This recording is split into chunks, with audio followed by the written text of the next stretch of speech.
الليل كان ساكن، لكن السكون ده ما كانش عادي. كان مرعب لدرجة إنك تحس إن الغابة كلها بتحبس أنفاسها. القرية الصغيرة اللي عند أطراف الغابة كانت غارقة في ظلام حالك، رغم إن القمر بدر وكأنه متعمد يخبي نوره عن المكان ده.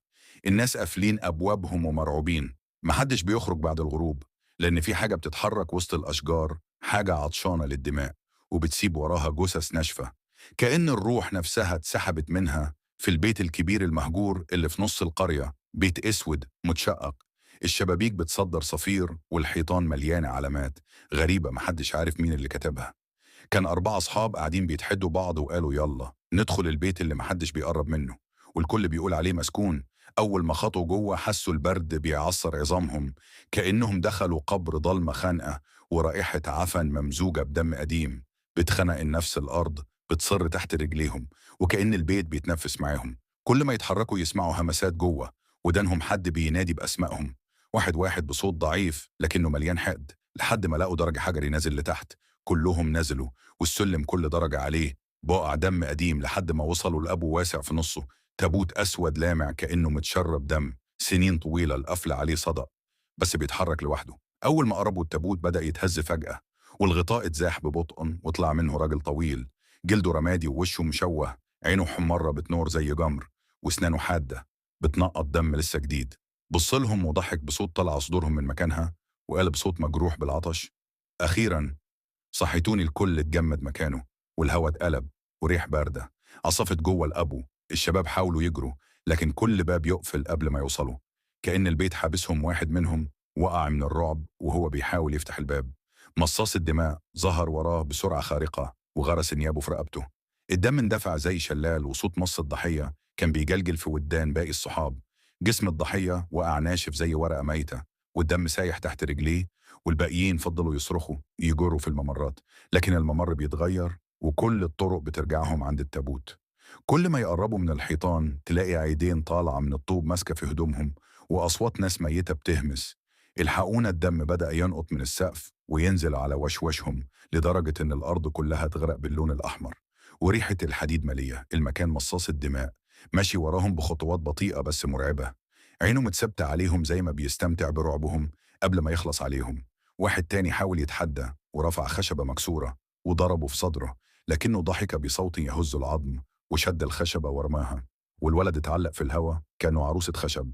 وبعدين اتفتحت رقبته بظفر طويل، والدم نزل سيول على الحيطان.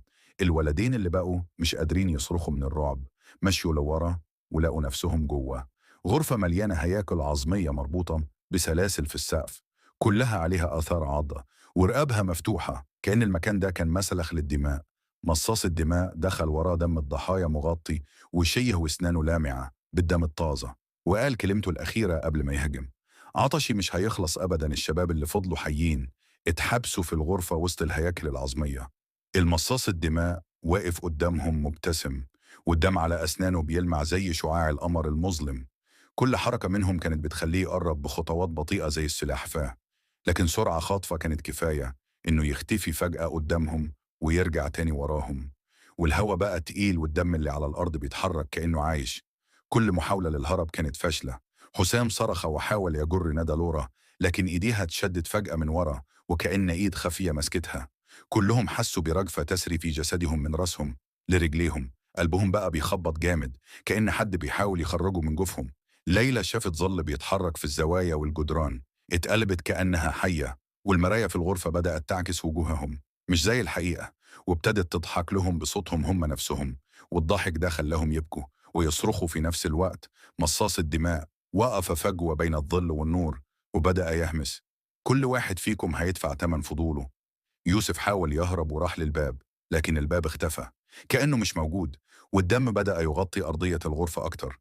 وكل قطرة دم كانت بترجع ذكرياتهم المظلمة وتجعلهم يحسوا بالذنب والخوف والحزن. كلهم كانوا عايشين تجربة نفسية كابوسية، مش مجرد رعب جسدي. وليلى حست قلبها بيتقطع من الخوف وهي بتشوف صديقها بيتسحب في الأرض وكأنه بيتبلع من البيت نفسه. والصرخات كانت تتغير، تتحول لأصواتهم وهم بيناموا وهم أحياء. وكل جملة من المصاص الدماء كانت بتخليهم يفقدوا السيطرة على عقولهم، وكل فكرة عن الهروب كانت تختفي زي دخان. في الهوى الهدوء اللي بعده كان أخطر من الصراخ، والدماء اللي في الغرفة بدأت تتحرك بشكل غريب زي موجة تسحبهم. ندى حاولت تلمس الحيطان، لكن الحيطان نفسها بدأت تتنفس كأنها كيان حي. والشباب بقى مش قادر يميز بين الجدار والأرض والهواء والدماء، كل حاجة بتختلط في دماغهم. مصاص الدماء ظهر فجأة قدام ليلى ورفع يده، وكل الدم اللي على الأرض اتجمع حواليها زي شبكة، وبدأ يشدها ناحيته. وصرخة ليلى كانت الأخيرة قبل ما يسحبها تحت الأرض. كل صوتها اتقلب لصوت البيت نفسه، والصرخة اتوزعت في كل الغرف، وكل شباب الأبو بقوا شايفين ظلها بس، وبدأوا يفقدوا كل إحساس بالواقع أو الوقت. وكل ثانية كانت بتحسهم عمرهم كله.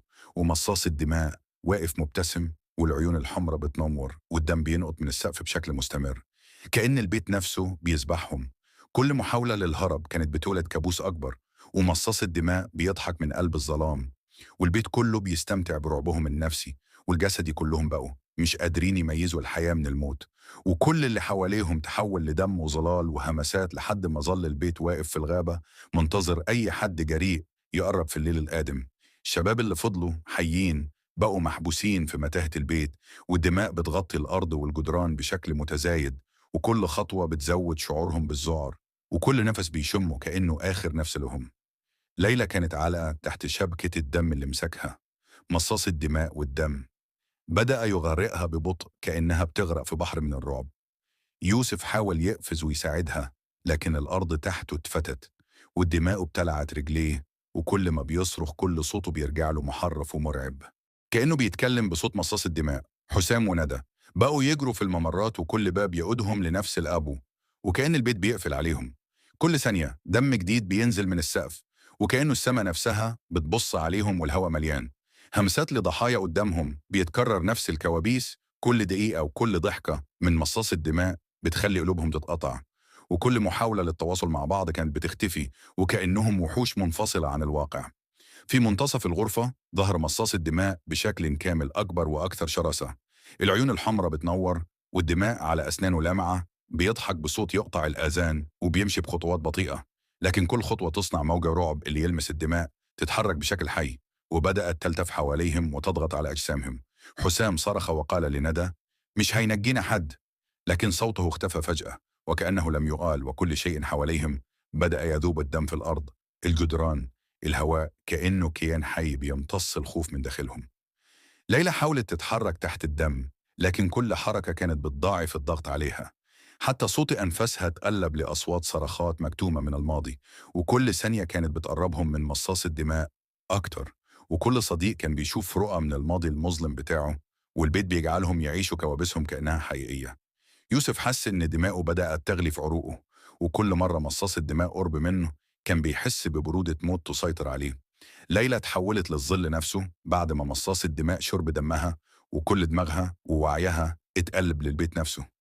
حسام وندى حاولوا يهربوا، لكن كل جدار كان بيضغط عليهم، والدماء تتسرب من الحيطان للأرض كأنها بتبتلعهم. كل نفس كانت تقيلة، وكل محاولة للهرب كانت بتولد كابوس أكبر.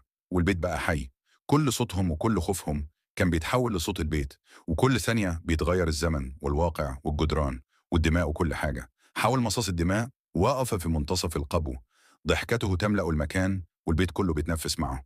كل دماء الأرض اتجمعت حواليه وعملت دوامة ضخمة، جذبت الشباب واحد واحد. ليلى اللي اتحولت للظل قالت آخر كلمة قبل ما تختفي: الهروب مستحيل. وكلهم اتبلعوا في دوامة الدم، والبيت أتمم كابوسه، والدماء اختفت فجأة، وتركوا أثرهم على الجدران، والهواء صامت كأن شيئا لم يحدث. والبيت واقف في الغابة بيستنى أي حد يقترب في الليل القادم، والنجوم نفسها مخفية، والظلام كامل، والهدوء ده أكثر رعبا من أي صراخ.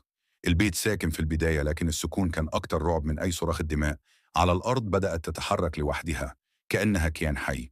البيت كله اتقلب لدوامة مظلمة، ومصاص الدماء ظهر فجأة قدامهم، أكبر وأشرس العيون، الحمرة بتنور، والدم بينقط من أسنانه. كل حركة منهم كانت بتخلي البيت يضغط عليهم أكتر. ليلى اللي اتحولت للظل حاولت تصرخ، لكن صوتها اختفى، والهواء حوالينهم تقيل زي الحديد. يوسف حس بدمه يغلي، وحسام وندى حاولوا يجروا، لكن كل باب بيقودهم لنفس الأبو. كل ضحكة من مصاص الدماء كانت بتخلي قلوبهم تتمزق، كل محاولة للهرب كانت بتولد كوابيس أكبر. كل الدماء على الأرض بدأت تتحرك حواليهم كأنها موجة حية. البيت نفسه بدأ يمص رعبهم وأفكارهم. كل ثانية كانوا بيشوفوا رؤى من ماضيهم المظلم. كل لحظة كانت بتحولها لكابوس واقعي، وكل خوفهم كان بيتحول لصوت البيت. مصاص الدماء قرب من يوسف وغرس أنيابه في رقبته. الدم اندفع زي شلال، وصوت الصرخة اتوزع في كل الغرف. حسام حاول يلمس الحيطان، لكنها بدأت تتنفس كيان حي بيضغط عليه. وندى حاولت تمسك يده، لكنه اختفى فجأة في الدماء. ليلى تحركت وسط دوامة الدماء حولها، وكل جزء من جسدها يتحول للظل. كل شعور بالخوف والألم يتجمع في كيان واحد، مصاص الدماء. ابتسم والدم على أسنانه بيلمع زي النار. كل الصرخات اتحدت في صدى واحد، والبيت كله بقى حي. كل شيء حواليهم اختفى، الزمن اختفى، الواقع. الدماء ابتلعتهم كلهم في دوامة أكبر، والبيت واقف في الغابة على أطراف القمر، مكتمل ينتظر أي حد يجرؤ يقترب في الليل القادم. والدماء والظلال والكوابيس بتكمل لحد ما يتكرر الكابوس بلا نهاية.